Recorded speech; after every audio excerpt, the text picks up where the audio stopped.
Welcome. Last time we differentiated a function given in the form of expression raised to an expression power where both expressions had the variable in them. We use logarithmic differentiation. We can derive a general rule for this using logarithmic differentiation.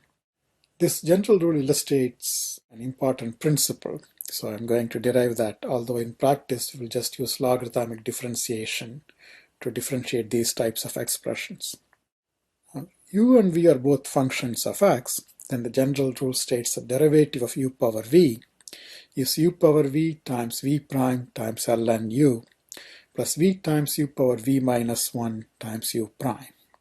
Let me first indicate how we can justify this using logarithmic differentiation. Ln of u power v is v ln u. That's just a property of logarithm. If I differentiate ln of u power v, the general rule for logarithm says that I get derivative of u power v over u power v.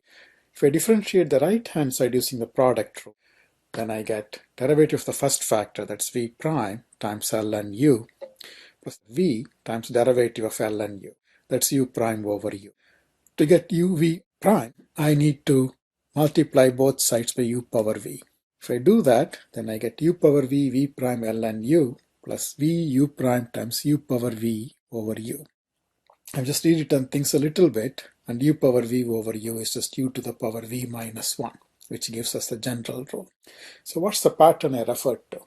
If in u power v, the base u is constant, then I use the rule for differentiating general exponentials, which tells me the derivative is the exponential times derivative of the exponent times logarithm of the base. So the first term is what I would get if the base u is constant. Now, if the base is not constant, but the exponent is, then I would use the power rule. So I get old power, subtract 1 from the exponent, multiply by the derivative of the base. So the second term is what I would get if the original expression, the exponent, was a constant. But if neither is a constant, I get two terms. The first term is what I would get if the base is constant. Second term is what I would get if the exponent is constant. This is an illustration or a special case of multivariable chain rule, which we will see in chapter 17. At that time, we will see other examples of this kind of phenomenon.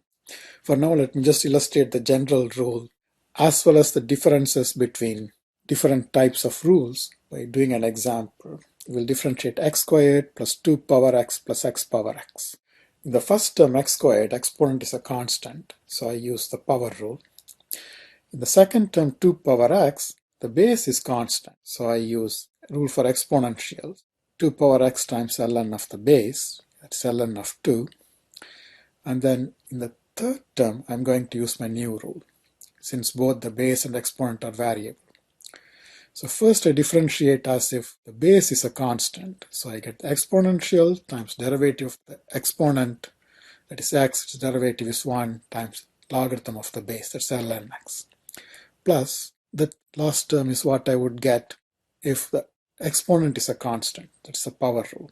So old exponent, then subtract 1 from the exponent, multiply by derivative of the base x. The derivative is 1. Of course, I can simplify the last term a little bit. X times x to the power x minus 1 is just x power x.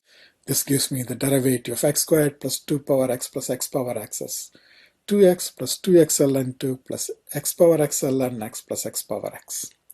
I will leave it to you to verify that if you differentiate x power x using logarithmic differentiation, you just get the last two terms.